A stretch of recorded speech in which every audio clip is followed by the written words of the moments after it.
Hey guys, welcome back to Resistance Chicks. We're your hosts, the lovely Leah and Michelle. Today Magnificent, Michelle. Magnificent, but I can't say that about myself now, can I? No, that would not be appropriate. Look, I have dog hair on my flat cap.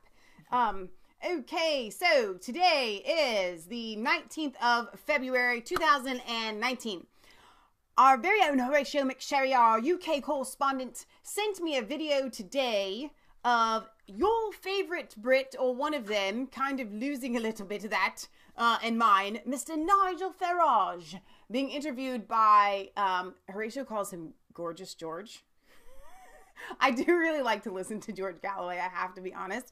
We're going to play parts of this interview. Nigel's going to have to do a lot to get taken down from my favorite Brit, because everybody has issues and things you're going to disagree with. Right. The fact that, two your most liked people that you like in Britain are kind of, is not helpful. But go ahead. Speaking of Tommy Robinson. Yeah, so I chose this title for a reason, and I went back and forth on it, but I want to read it out loud to you because I want to kind of address a little bit of it, and then we're going to play this clip with Nige and Galloway. And I put Nigel Farage on new Brexit party with George Galloway, selling out Tommy Robinson to save Brexit. As you listen to this interview with Nigel and George, Nigel went on there to kind of explain the new Brexit party and why he's doing it and what's going to really cause it to, blossom and take hold. But what irked me just a little, and this is the whole reason why I'm doing this stream, is what he said about the far right, UKIP, and the Tommy Robinsons of this world. So, before I play it, I want you to keep something in mind, and we're going to reiterate this a little bit after. And that is that you need to understand where Nigel is coming from. He saw what happened to Katie Hopkins. He saw what happened to Tommy. Katie Hopkins lost her place on the LBC and her column in the Daily Mail. Exactly. If you go after Islam, you are brandished as the Alex Jones of the UK. Okay? And you lose your credibility. Nigel already is fringe amongst the UK politicians, right? And so I'm not making any excuses for Nigel. Explanations. I mean, exactly. You have to learn to play things smart. What's more important? Brexit, or calling out Islam in general, right? Calling out radicalism, as he still does, right? And as Michelle plays this video, I want you to keep in mind that he is friends with Viktor Orban, and he just made a big post about how Viktor Orban should be where Europe is heading. Right. And Michelle and I are talking about how Viktor Orban, on some of his stances on immigration and things like that, a little bit even harder than we would be. Way a little bit more towards the totalitarian. He's definitely less libertarian than exactly. we are. Exactly. But I still think that there's a place for Viktor Orban, and I admire him. I think he's a great leader. When it comes to Tommy Robinson, it's not, and here's the thing, it's not so much what he says, it's how he says it. Right. And I would caution, and I think that if Tommy had a really good mentor, sure, who could pull him aside and say, Tommy, okay, you're going to get farther with honey than you do with vinegar. Right. But the vinegar has worked for him to a point, and that's why he sticks with it, because that's what he knows. That is what he knows. But it's time, when you reach a pinnacle, right? It's time to reevaluate. You've already pulled in everybody you need to pull in on that level. Yeah. It's time to pull in the other people. Exactly. And when you're exacerbated, when you're frustrated, when you are at your wit's end, when you are swearing and cursing and just angry all the time and bitter, your message gets lost in the noise. Right. And one thing my mom has kind of always taught us when we're dealing, growing up with each other is, do you want to be right, or do you want that person to hear you and to understand where you're coming from and to change? Yeah. Is your goal just to be right? Yeah. Or is your goal to have people change? Right. And there are people who aren't going to change. But there are people who can be persuaded with a good argument. Absolutely. I think of Majid Nawiz. He was assaulted. yesterday as a Pakistani man. It was a racist assault against him. Yeah. They said you're Pakistani and they beat him up. We got a black and blue eye and hit him in the head. And that obviously, you've got the grooming gangs who are majority Pakistani men. Right, exactly. But when you you cross over into violence, when you cross over and your anger doesn't, because the Bible says be angry and sin not. You have to be overwhelmed more with love in general. I'm not saying you have to love certain people, but you have to be overwhelmed with love inside of you. Yeah. Than just trying to get them or trying to just get the one-liners across. Right. And so what Nigel says many of the same things that Tommy says. Mm-hmm.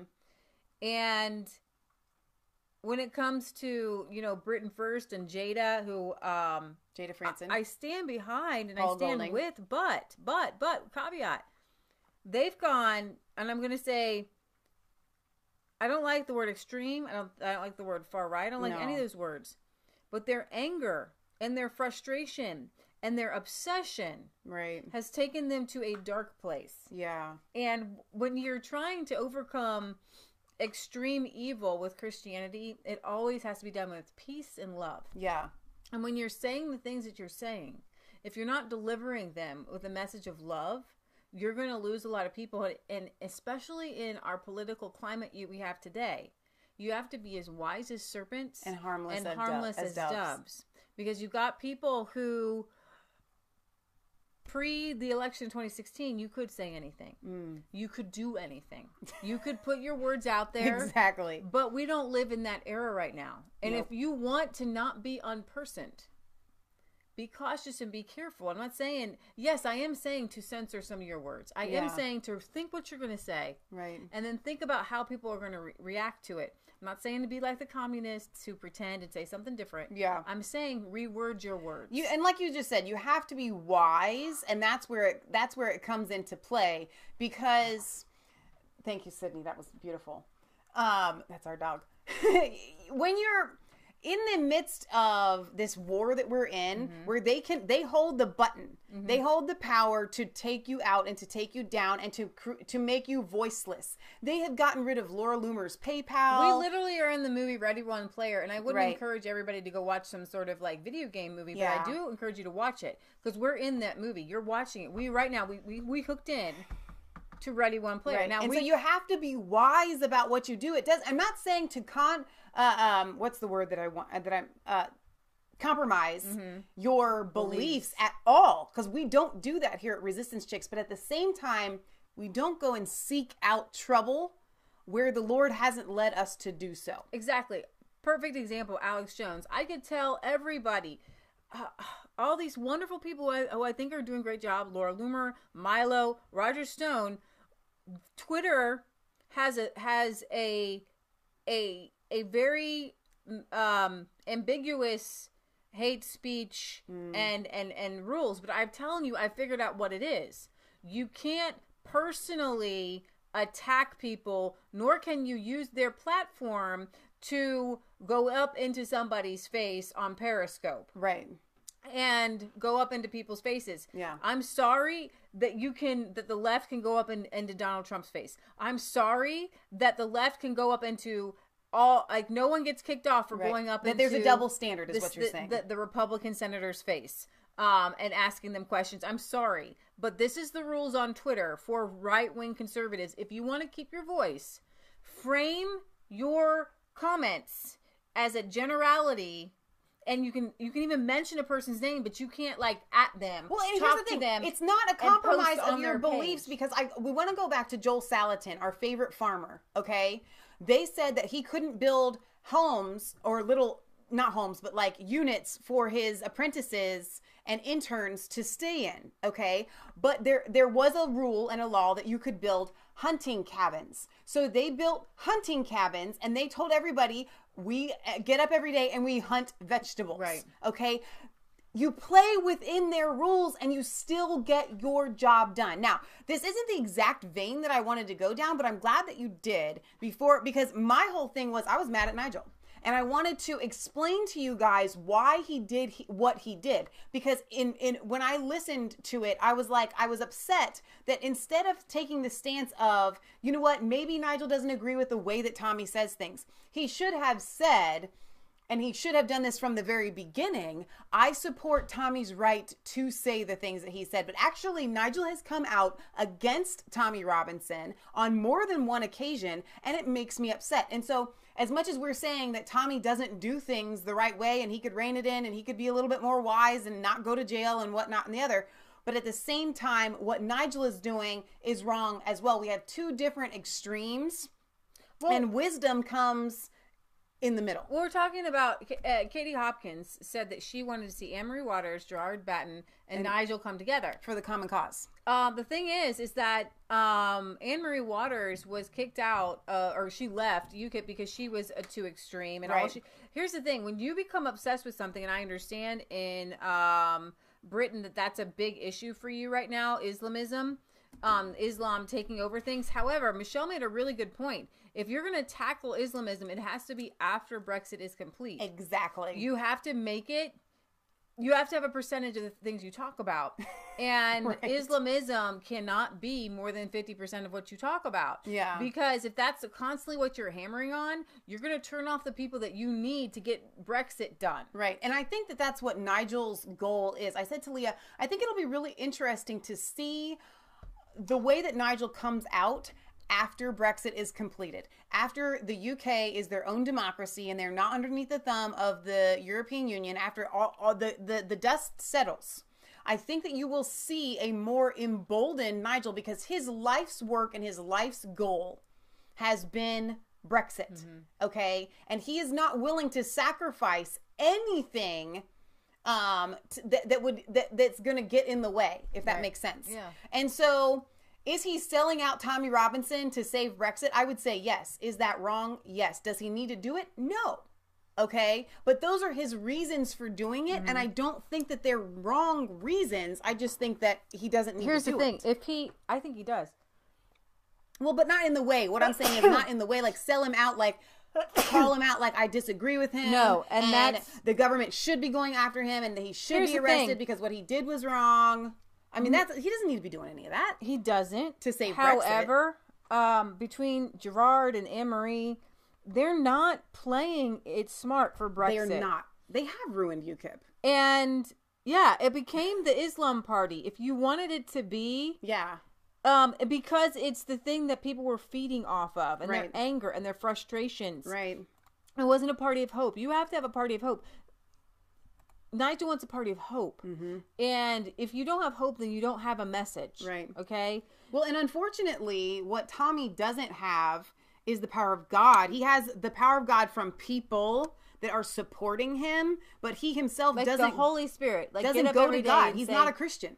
He does not believe in God. No, the video came out the other day that said, I'm not a Christian. I don't believe in God. Oh, wow. Like, I'm just not. I don't believe that. And so that's going to be his biggest hang up. Absolutely. If he came to know God and he came to know Jesus Christ as personal Lord and Savior, then the love of God could work through him in a powerful way. And so that's what we're going to be praying for. So that when we're explaining this, we have to be truthful, rawly truthful about both sides. And I still think that Nigel is on the right track, but it's not awesome that I like Tommy. I wish he didn't throw him under the bus. So let's go ahead and listen to this. All right, so let's go to this interview with I can't even try to do George Galloway's accent because I can't even pretend. No, it's wait till you hear it, guys. It's awesome. Now, first of all, tell us why you've set up this party and how it's going.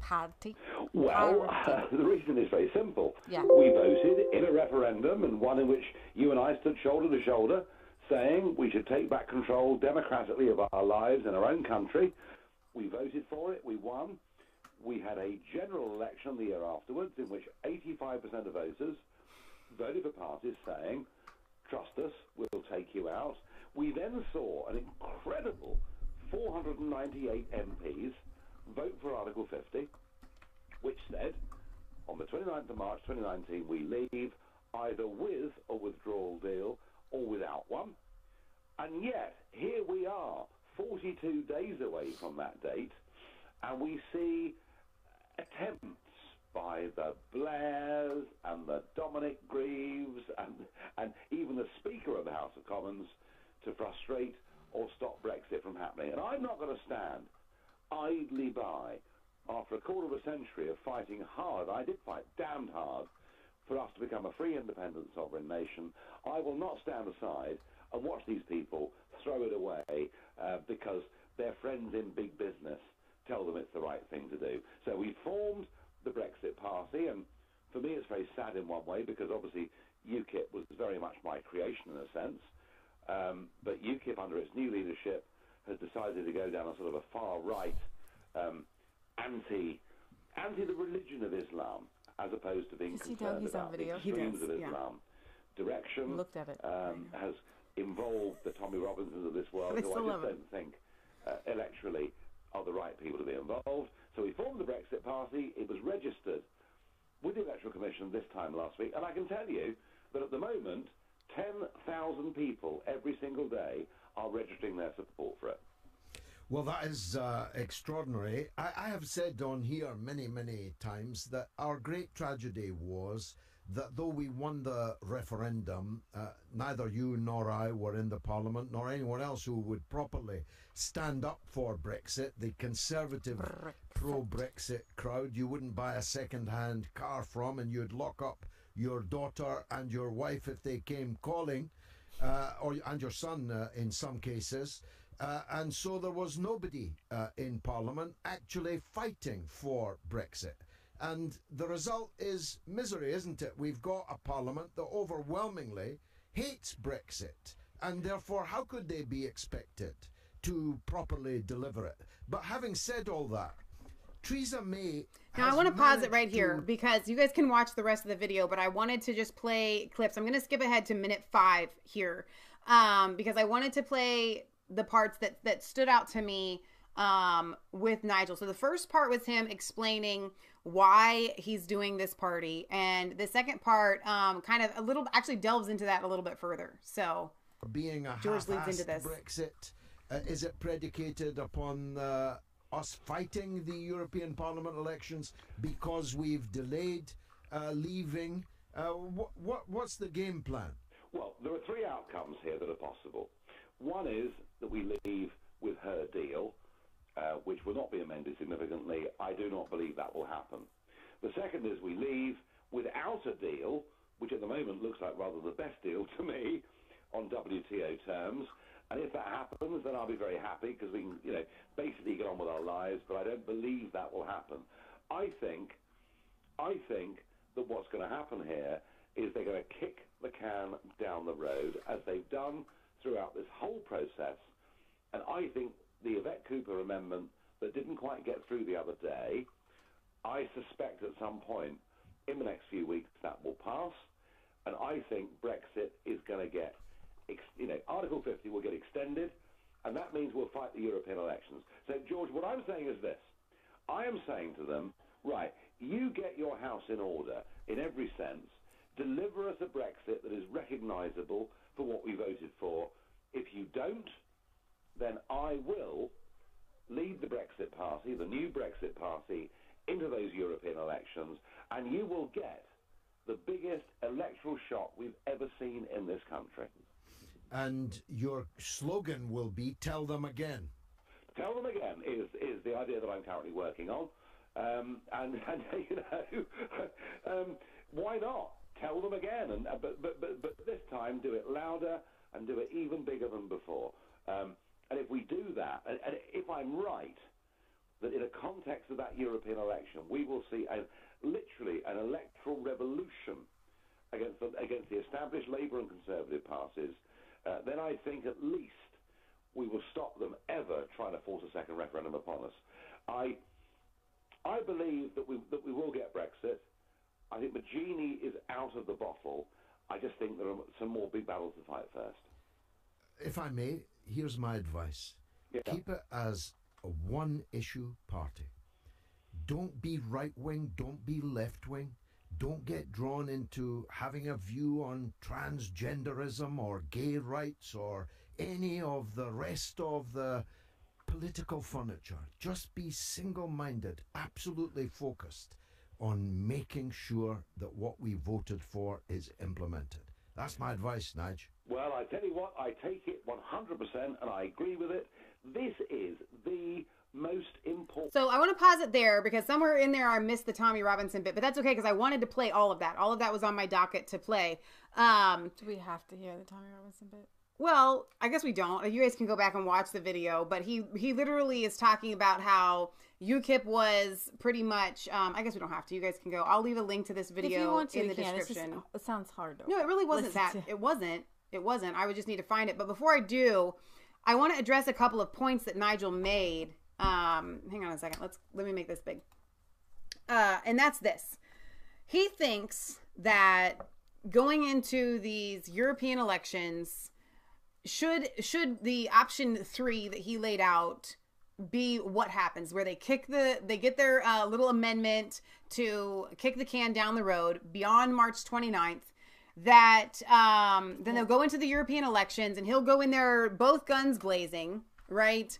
And it'll be a revolution and he'll have all these people, because he says in there that his new Brexit party has like 10,000 people supporting it every single day, new people and whatnot. And I told Leah, I think that Nigel is a little bit naive in that if he doesn't do things a little bit differently and he doesn't walk back his huge stance against the Tommy Robinsons of the UK, he's not going to have the same fervency that he had the first time with UKIP, because I'm personally getting messages from a lot of you guys, Nigel is a sellout, I can't believe him, he threw Tommy Robinson under the bus, and I hate that guy. Well, A, that's wrong of you.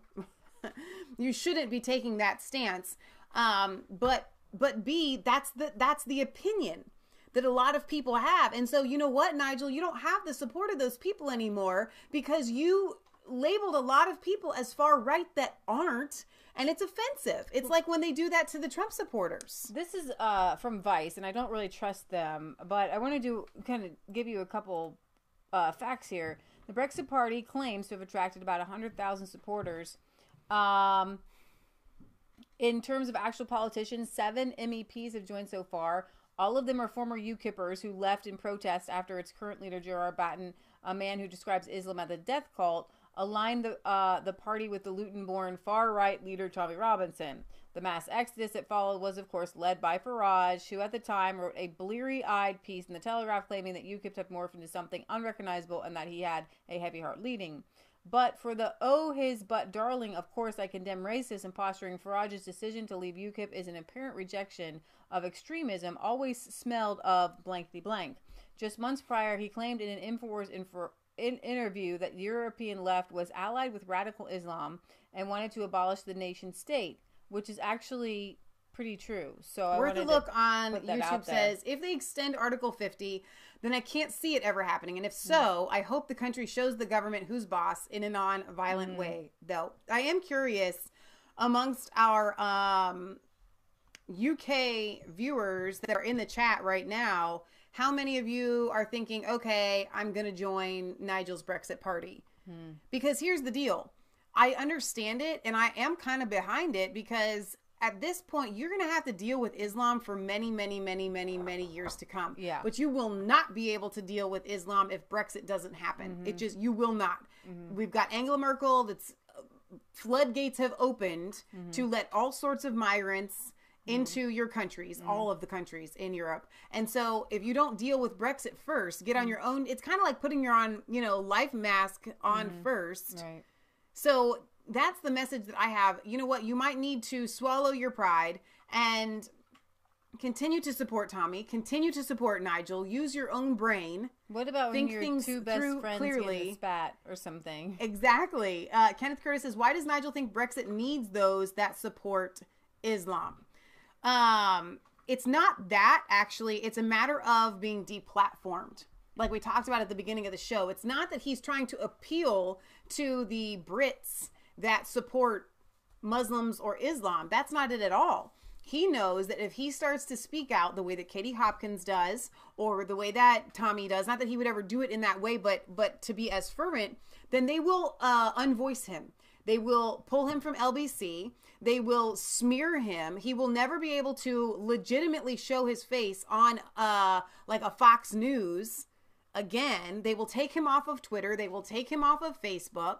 And Nigel won't have a voice. And this is something that I wanted to ask you guys, our viewers, that feel like Nigel should be more vocal, that he should stand up for Tommy. And I believe that he should, in a way, stand up for Tommy. I don't agree with what Tommy says is what he should say. I don't agree with the way that with Tommy's tactics. I don't agree with what he says. But the government going after him and them trying to deplatform him and take his voice away and censor him is wrong. That's what Nigel should say, okay? So don't get me wrong there, but when we look at Nigel and you want to just all of a sudden say, well, I wish you would stand up for Tommy and I wish you would do this and take a harder stance. Are you really saying, Nigel, I wish you would be deplatformed? I wish you would be taken off of LBC. I wish you would be taken off of Twitter. I wish you would be taken off of Facebook, because that is exactly what you are saying when you want him to take a more boldened stance. And so that's why I said it's going to be really interesting to see what happens after Brexit is finalized. What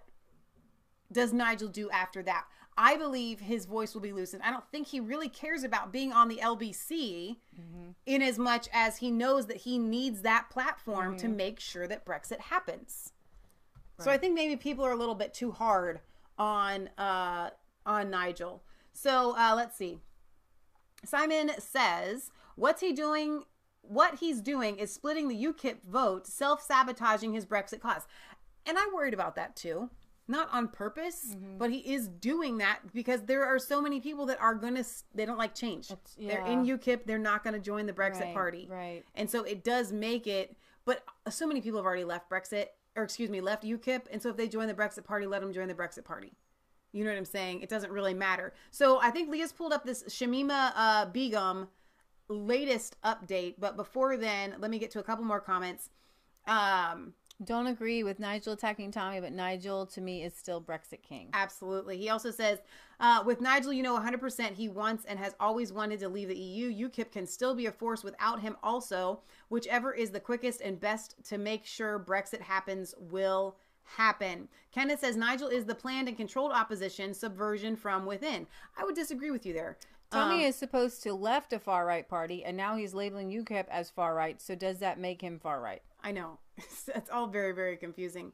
But for those of you that missed it on our Friday show or Sunday show? Hi, Sydney. We all see you. In the UK, not really in the UK, but she's still in Iraq, right? Shamima Begum.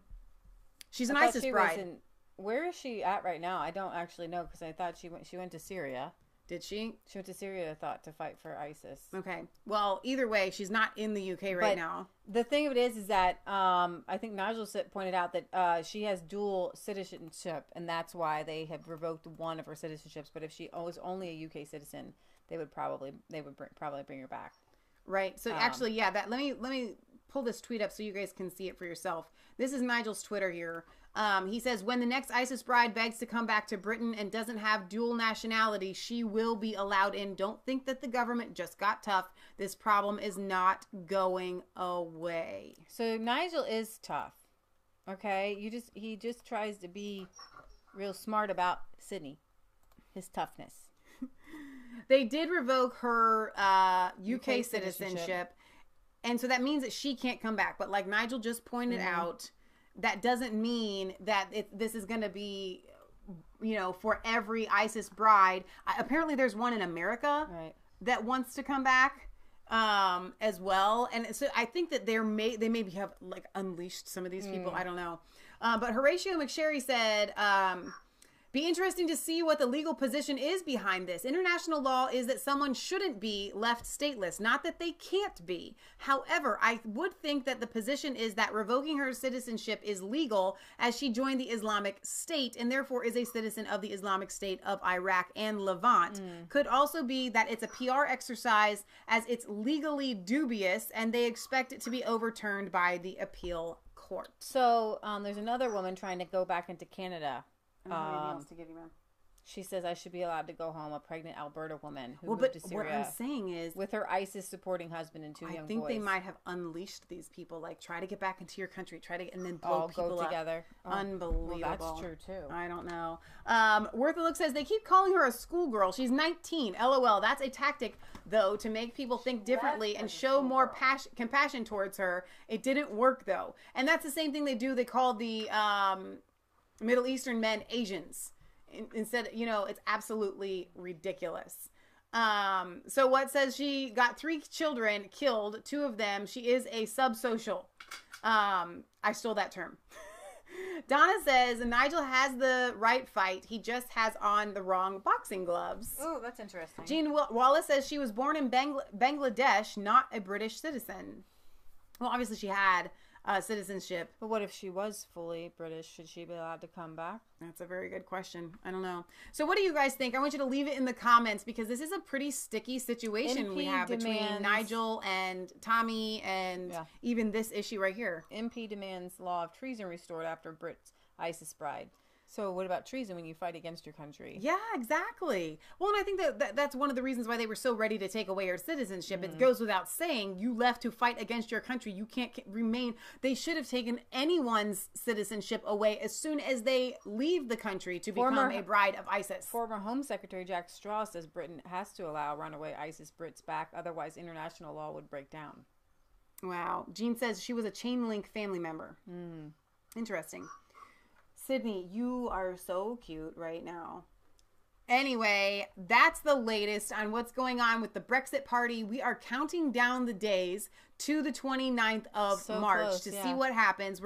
I'm sure there are going to be more votes that take place to see if they can get any amendments that actually pass. Right. I don't know. It's absolutely nail-biting, to be sure. Right. That being said, I'm kind of with Nigel. I think they're going to end up kicking the can down the road. That's my Michelle prediction. Not because Nigel said it, but that's just because that's what I feel like is going to happen. They're just going to keep on kicking that can right on down the road. It would be a miracle. And let's not dismiss the idea that miracles can happen. But it would be a miracle if they left on the 29th of March with no deal. I know that a lot of you guys have said that you think that Theresa May really does have the best interest of the people at heart, and that's what her goal is, counting down to a no deal, that she's doing all of this on purpose. I don't buy it for a second. I just don't. Time for the UK to bring back capital punishment for traitors, should they ever return, says John Scotty Ward. I don't know about that, but maybe just not let them in. Deport them. Send them someplace. All right, guys. We love you. We're going to sign off here. Don't forget to like, comment, and subscribe to Master 3 and Resistance Chicks. Ring the bell. Hopefully you're going to enjoy some single issue live streams, even though you come and you're ready to just sit down for an hour or two. And I missed a lot of the comments in Facebook, so please forgive me on that one. Let's see. Patricia Ann says, yes, need to remind Nigel that the enemy of my enemy is my friend. And that's very, very true, Patricia. I couldn't agree more. Let's see.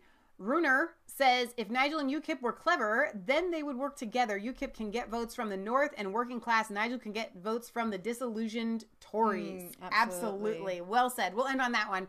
We will see you guys back here on Friday at 6 p.m. Eastern Standard Time for our weekly roundup. And then again on Sunday, if you like more of this European and UK news, you'll get that at 1 p.m. on Saturday at Eastern Standard Time. Thank you guys for being here. And we can't wait to bring you more of the latest news from around the world and in the United States. So do we stop? That was like a wrap. Like that was like, okay, we're done. So do we stop here? Do you want to do the Purity Ring woman like in another stream? Should we do it even today? We could, but if we do, let's finish this one. Right. Let's go ahead. All right. Who wants to take a break? I'm going to finish this stream because I want it to be its own video. Come back here in a second, and we're going to bring you I guess each of us had a topic that kind of this is my face for the next topic we're going to cover. Do you want to tell them what it is? Or no? Okay, just come back in 1 second. Literally, as soon as I change the title, this will be faster than normal because everything's already ready to go. All right. God bless, guys.